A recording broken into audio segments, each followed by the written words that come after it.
Transitions can be particularly tough for neurodivergent kids and for their parents.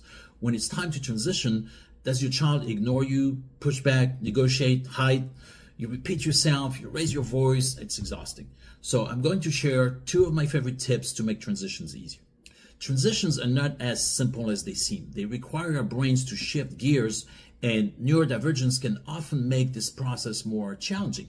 So let's say your 8-year-old is playing and you want them to transition to reading with you.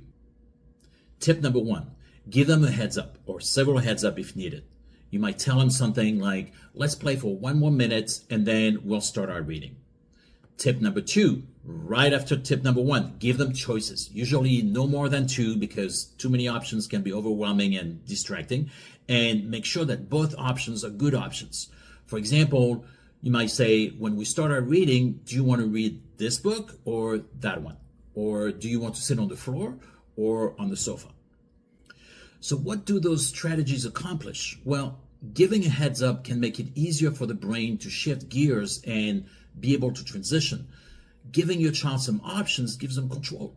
It makes them feel part of the process. It helps them shift from I have to do this to I want to do this. It also helps them focus on something very concrete, which can make it easier to move forward as opposed to resisting. So by the time your child is deciding where to sit and what to read, they're no longer thinking about what they were doing, but they're actually thinking about reading with you and in a more positive way. So I hope this helps. Please tell me what helps your neurodivergent child to transition.